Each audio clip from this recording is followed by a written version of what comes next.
Good morning. Last week, we looked at the different influences that helped to settle the Carolinas, specifically that of Native Americans and also that of religion. And we're going to do a little bit more with that today. And we're going to learn specifically about the influence of women on colonial North Carolina. Women have a tremendous influence on the way that this develops.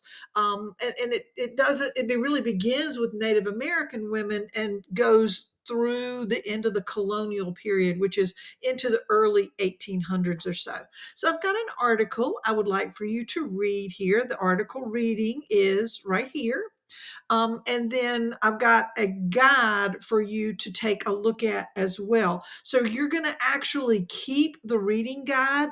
I'm not asking you to submit it, but we will use it for a quiz review. So if there are any that you have questions about whether they're correct or not, just attach it to an email and say, hey, could you look over these and let me know if any of them are wrong. It would not be a grade attached to that, but you certainly wouldn't want to study wrong information. I think it's pretty straightforward, but just in case.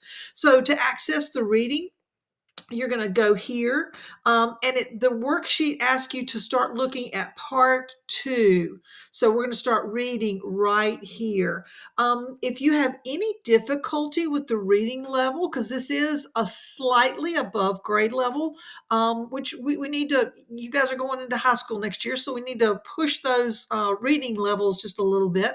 I will be happy to meet with you and go over it with you. If you have any difficulty at all, be happy to do that.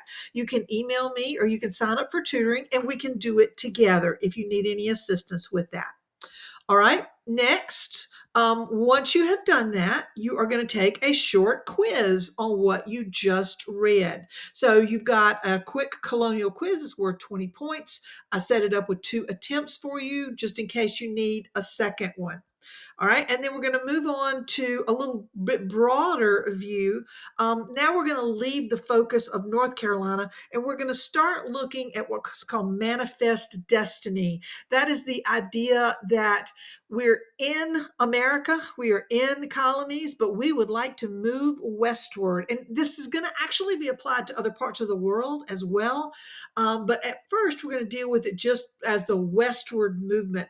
Many Americans believe they had a mission, and that was to make the United States a large country, from border to border, from ocean to ocean, from the Atlantic Ocean to the Pacific Ocean. We felt like all of that should be the United States. So that was sort of the justification for people beginning to move west. So here's just a little blurb about that, and then you have an ed puzzle to complete on manifest destiny. And again, it's set up with 2 attempts in case you need a second one. If you have any trouble with that, let me know.